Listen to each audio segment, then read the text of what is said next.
അവനെത്തിയില്ലേ? ഇല്ല സാർ, ഇതുവരെ എത്തിയില്ല. ആ ജെറി, എടാ നീ എവിടെ എത്തി? എടാ ഞാനിവിടെ ബ്ലോക്കിൽ പെട്ട് കിടക്കണാണ്. എനിക്ക് കഷ്ടാലത്തിലാണെങ്കിൽ ഈ വഴി കൂടെ തന്നെ വരാൻ തോന്നി. എടാ ഇനി 4 മിനിറ്റേ ഉള്ളൂ ഷോ തുടങ്ങാൻ. ആ പ്രാന്തനാണ് ഇവിടെ കിടന്ന് ബേളം വെക്കുക. അയ്യോ, സാറിന് ഉദ്ദേശിച്ചല്ല. പക്ഷെ ഞാൻ നിങ്ങളെ ഉദ്ദേശിച്ച് തന്നെയാ. പ്രോഗ്രാം 1 മിനിറ്റ് വൈകാൻ നിങ്ങൾ തന്നെ നിങ്ങളെ പിരിച്ചുവിടും. സാറ് പറഞ്ഞു കേട്ടായിരുന്നു. അങ്ങേരോട് തമാശ പറയാതെ അവിടെ അടങ്ങിയിരിക്കാൻ പറയും. സാറിനോട് കോമഡി അടിക്കാതെ മിണ്ടാതിരിക്കാൻ പറഞ്ഞു. ദയവ് ചെയ്ത് പ്രോഗ്രാം തുടങ്ങും പ്ലീസ്.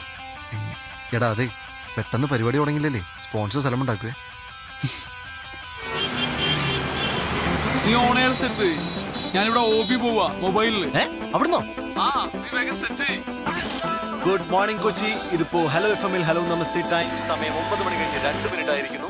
ഇന്ന് സ്റ്റുഡിയോയിൽ നിങ്ങളോടൊപ്പം ഞാൻ മാത്രമേ ഉള്ളൂ. നമ്മുടെ ബഡി ഇപ്പോൾ വലിയൊരു കുരുക്കിലാണ്. ഇത് കുരുക്കാണെന്നല്ലേ, പലരും ഈ കുരുക്കിലൊക്കെ തന്നെ ആയിരിക്കും.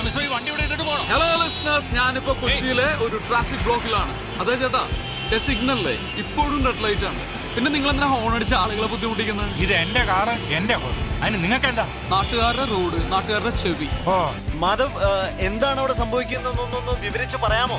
ഇവിടെ തെറ്റ് ചെയ്യുന്നവനല്ല, തെറ്റ് ചൂണ്ടിക്കാണിക്കുന്നവനാണ് കുറ്റക്കാരൻ. നമ്മളൊക്കെ ഒരുപാട് മാറേണ്ടിയിരിക്കുന്നു ചെറിയ. ഞാനും ചുമ്മാ രാവിലെ കുറെ ഫോൺ അടിച്ചു. കൊച്ചിയിലെ യാത്രക്കാർ അനുഭവിക്കുന്ന ട്രാഫിക് ദുരന്തത്തെ കുറിച്ച് ട്രാഫിക് പോലീസായ സാറിന് എന്താണ് സാർ പറയാനുള്ളത്? ഇവിടെ റോഡ് മൊത്തം പൊട്ടിപ്പൊളിഞ്ഞെടുക്കാം. സിഗ്നലിൽ വീണാലും പെട്ടെന്ന് പോകാൻ പറ്റത്തില്ല. എങ്കിൽ നമുക്കൊരു കാര്യം ചെയ്യാം, നമ്മുടെ മേയറിനെ കണക്ട് ചെയ്യാം. മാധവ്, ഞാൻ കണക്ട് ചെയ്യട്ടെ? ഓക്കെ. ഹലോ ഹലോ മാഡം, ഞാൻ RJ മാധവ്. നമസ്തേ. ഞാനിപ്പോ നിൽക്കുന്നത് കൊച്ചിയിലെ ഏറ്റവും പ്രധാനപ്പെട്ട ഒരു ട്രാഫിക് പോയിന്റിലാണ്. ഇവിടെ മോശം റോഡുകൾ കാരണം ഒരുപാട് ട്രാഫിക് ബ്ലോക്കുകൾ ഉണ്ടാവും. ഇതിനൊരു പരിഹാരം ഉണ്ടാകുമോ? അടുത്ത ബഡ്ജറ്റിൽ സകല റോഡുകളുടെയും നവീകരണത്തിനായി ഒരു തുക വകയിരുത്തുന്നുണ്ട്. ഹലോ നമസ്തേ എന്ന നമ്മുടെ പരിപാടിയിലൂടെ ആയിരക്കണക്കിന് ലിസണേഴ്സ് ആണ് ഇത് കേട്ടുകൊണ്ടിരിക്കുന്നത്. മാഡം പ്ലീസ് ഒരു ഡേറ്റ് പറയൂ.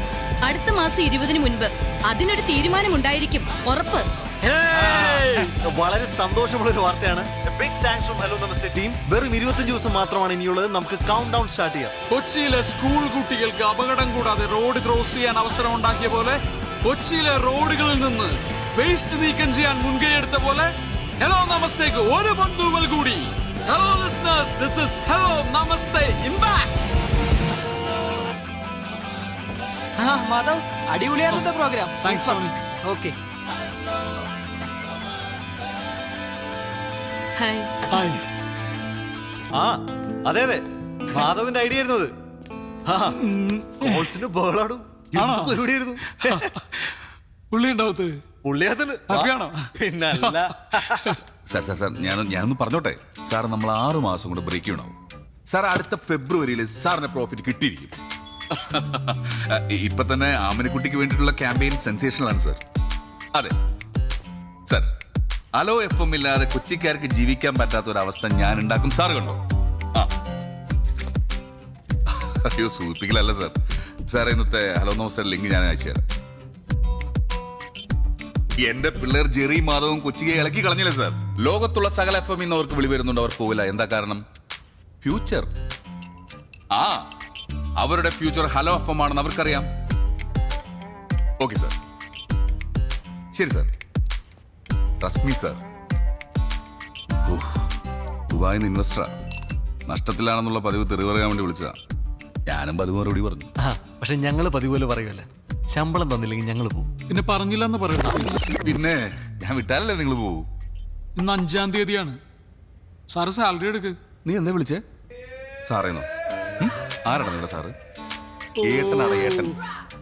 ഇനി ഏട്ടാന്ന് വിളിച്ചാലേ നിനക്കൊക്കെ സാലറി ഉള്ളൂ. എന്തോ ഏട്ടാ, ഞാൻ വിളിച്ചില്ല. എനിക്ക് ആ സാലറി കഴിഞ്ഞ മാസത്തെ 1200 കൂടി തരാൻ കേട്ടാ. അപ്പൊ ഒന്ന് പോയേ.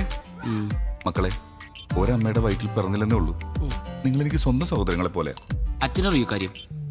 അബൂ വാങ്ങിച്ചു പാർട്ട് പേയ്മെന്റ് ഈ മാസം. പാർട്ട് പേയ്മെന്റ് എന്ത് കഷ്ടം എന്റെ സാറ്. എടാ, ഈ 10-ാം തീയതി 10,000, അടുത്ത 20-ാം തീയതി 5,000, ബാക്കി 25-ാം തീയതി. എല്ലാ മാസം പോലെ. ഇതൊക്കെ കറക്റ്റാ. പക്ഷെ പ്രസന്റ് ചെയ്യുന്നതിന് മുമ്പ് എന്നോടൊന്നും പറയണം കേട്ടാ. എന്നിട്ട് അറിയപ്പെടേണ്ടത്. അബു, ഞാൻ ഈ സ്ഥാപനത്തിന്റെ MD-യാ, അല്ലാതെ തിന്നിട്ടല്ല. എനിക്ക് കുഴപ്പമൊന്നുമില്ല. സാറാണ് ഇപ്പൊ ഓർമ്മിപ്പിക്കണ ഓരോന്നും. നീ ഒന്ന് പോയാ ബു. ചായ വേണോ? ഒരു ചായ എടുത്തുണ്ടോ? എന്നിട്ടാ പഞ്ചസാര പിടിക്കാൻ പൈസ. ചായ വേണ്ട. ചെക്ക് താഴെ വീണു കണ്ട. ഒരു ശ്രദ്ധയില്ല. ഇത് പിടി. പിടിക്കടാ. മേടിച്ചോ, വർക്കാവില്ലെന്നുള്ളൂ. ബൗൺസ് ആവും. ഓക്കെ. എനിക്കില്ലേ വേറെ എനിക്ക് മിണ്ടാണ്ട് CM ഓഫീസിൽ നിന്ന് വിളിച്ചിരുന്നു. പുള്ളി 26-ാം തീയതി എത്തും. അപ്പൊ നമ്മുടെ ഫംഗ്ഷൻ അല്ല, അത് ഒന്ന് നീട്ടി വെച്ചാലോ? നീട്ടി വെക്കാനോ? CM ഡേറ്റ് കണ്ടിട്ടല്ല നമ്മൾ ആമനക്കുട്ടിയുടെ ഫണ്ട് റേസിംഗ് തുടങ്ങി വെച്ചത്. ആ പുള്ളിയുടെയും കൂടി അവൈലബിലിറ്റി നോക്കണ്ടേ? സാറേ, 4-5 വയസ്സുള്ള ഒരു കുട്ടി, അതിന്റെ ഹാർട്ട് സർജറി. ഈ പബ്ലിക് മുഴുവൻ നമ്മുടെ കൂടെ വന്നതാ. മാത്രമല്ല, ഹലോ നമസ്തേ ഏറ്റെടുക്കുന്ന 8ാമത്തെ മിഷനായത്. അതുമല്ല, ഞങ്ങളുടെ ക്രെഡിബിലിറ്റി കൂടി ഞങ്ങൾക്ക് നോക്കണ്ടേ? പിന്നെ പബ്ലിസിറ്റിക്ക് വേണ്ടി മാത്രമായിട്ട് നമുക്ക് ഈ ക്യാമ്പയിൻ ഉപയോഗിക്കാൻ പറ്റില്ല. അങ്ങനെയാണെങ്കിൽ ഞങ്ങൾ എങ്ങ് വിട്ടേര്. അതെ. നിങ്ങളാണോ ബോസ് അല്ലെങ്കിൽ ഞാനാണോ ബോസ്? ബോസോ? അങ്ങനെ ഒരാളുണ്ടോ ഇവിടെ? ഇല്ല ഏട്ടാ, സങ്കടായോ? സാറ്, ഒരു കുട്ടിയുടെ കാര്യമാണ്.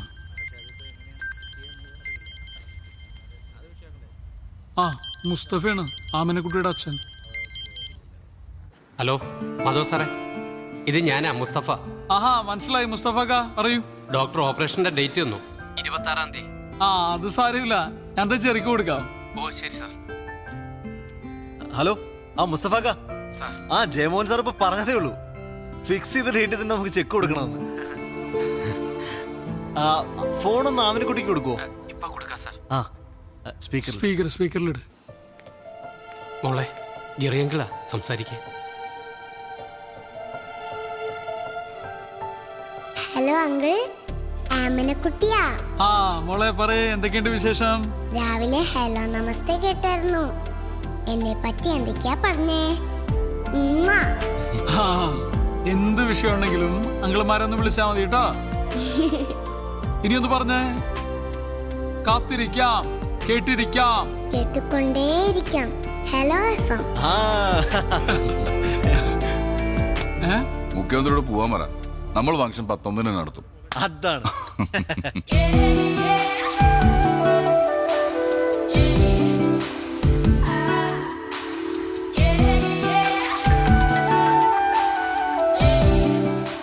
ഹലോ, പ്രിയ എന്ന് പറഞ്ഞ ബേക്കറാണോ? ഹോം മെയ്ഡ് കേക്ക്സ് ഒക്കെ ഉണ്ടാക്കുന്നത്? അതേലോ. എനിക്കൊരു കേക്ക് ഓർഡർ ചെയ്യണമല്ലോ, എന്താ ചെയ്യണ്ടേ? പറഞ്ഞോളൂ സർ. ഭയങ്കര വില കൂടുതലാണോ? വിലയൊക്കെ എങ്ങനെയാ? ആദ്യം ഏതാ വേണ്ടേന്ന് പറയൂ, എന്നിട്ടല്ലേ വിലയൊക്കെ. റെഡ് വെൽവെറ്റ് ഉണ്ട്, ചോക്ലേറ്റ്, വൈറ്റ് ഹെവൻ. അതെ, ഈ കേക്ക് അല്ലാണ്ട് ഉണ്ടംപുരി ഉണ്ടാവോ? ഉണ്ടംപുരി? അയ്യേ, ഒരളിഞ്ഞ കോമഡി. ഓക്കെ, ഞാനേ ഇന്ന് വരുമ്പോ കുറച്ച് ലേറ്റ് ആവും. ഞാൻ പറഞ്ഞില്ലേ മൂവാറ്റുപുഴക്ക് പോണം, നമ്മുടെ ജെറിയുടെ എക്സിന്റെ കല്യാണം. അയ്യേ, ജെറി വരുന്നുണ്ടോ? കൊടുക്ക വാങ്ങിച്ചോ. ഹലോ പ്രിയ. ഒരു ചമ്മലുമില്ലല്ലോ ഈ എക്സ് ഗേൾ ഫ്രണ്ടിന്റെ കല്യാണത്തിനൊക്കെ പോവാൻ. അയ്യേ, ചമ്മലോ? എന്തിനു ചമ്മന്നത്? ഞങ്ങൾ ആ റിലേഷൻഷിപ്പ് വളരെ നല്ല നോട്ടിൽ എൻഡ് ചെയ്തു. മാത്രമല്ല, ഞങ്ങളിപ്പോ നല്ല ഫ്രണ്ട്സാ. അതുകൊണ്ടല്ലേ കല്യാണത്തിന് വിളിച്ചേ. അതുമല്ല, അന്നയും ഞാനും മാധവക്കും ഒരേപോലെ ഫ്രണ്ട്സാ. ഫ്രണ്ട്സോ? എനിക്ക് ആ പെണ്ണാട്ട് യാതൊരു ബന്ധവുമില്ല. ഞാൻ വെറുതെ ബിരിയാണി അടിക്കാൻ വേണ്ടി ഇവന്റെ കൂടെ പോണു, അത്രേ ഉള്ളൂ. അല്ല, ഇപ്പൊ ഈ നിക്കുന്ന വേഷത്തിൽ തന്നെ പോവാണോ? അത് കുഴപ്പമില്ല, ഞാൻ ചെറിയുടെ വീട്ടിൽ കയറിയിട്ടാ പോകുന്നത്, അത് മാനേജ് ചെയ്തോളാം. അപ്പൊ രാത്രി ഭക്ഷണം വേണ്ട? വേണ്ട, ഇന്ന് ഞങ്ങൾ കുറച്ച് നല്ല ഭക്ഷണം കഴിക്കാം. ആണോ? നല്ല ഫുഡല്ലേ, ഇങ്ങ വന്നേരാട്ടാ. ഓക്കെ, ഞാൻ വിളിക്കാം. ബൈ. എടാ, ഗിഫ്റ്റ് എന്തെങ്കിലും വാങ്ങണ്ടേ? ഗിഫ്റ്റ് വാങ്ങണ്ടേ? വാ. ചായ കുടി മാത്രമല്ലോ? വേറൊന്നും ഇല്ലല്ലോ. വേറെ എന്തെങ്കിലും വേണോ? പച്ചവെള്ളം കിട്ടി കുടിക്കാൻ? തന്നെ അങ്ങോട്ട് കുടിച്ചാ മതി. ഒരു മിനിറ്റ് വെയിറ്റ്. നല്ല വല്ലോ ദേ വിളിക്കണം. എന്തേ? ഒരു ഗിഫ്റ്റ് വേണം. ഗിഫ്റ്റാ? നീ പെട്ടെന്ന് തൊട്ടൊരു ഗിഫ്റ്റ് വാങ്ങിട്ട് വാ. വൈകിട്ട് ഒരു കല്യാണത്തിന് പോണം. ആരുടെ കല്യാണം? അതൊക്കെ പിന്നെ പറയാം, നീ ആദ്യം പറഞ്ഞു കൊടുക്ക്. കൂടിയതാണോ? നല്ല സ്റ്റാൻഡേർഡ് അല്ല, നമ്മുടെയൊക്കെ സ്റ്റാൻഡേർഡിനെ പറ്റിയ ഒരു ഗിഫ്റ്റ് വേണം. എവിടെ കല്യാണം? ഇവിടെ കുറച്ച് ദൂരെയാണ്. ഓ, ഞാൻ ഫ്രീ ആണ്. പോനെ. നിന്നോട് വാങ്ങിക്കാൻ പറഞ്ഞു. അല്ല, കല്യാണത്തിന് ഞാൻ ഫ്രീ ആണ്. ബിരിയാണി ഒക്കെ ഉണ്ടാവില്ല. അത് ശരിയാക്കാം. തൽക്കാലം താൻ പോയിട്ട് ഒരു ഗിഫ്റ്റ് വാങ്ങിട്ട് കേട്ടോ. പോകുമ്പോ ഒരുമിച്ച് പോവാം. ശരി. ഓക്കെ.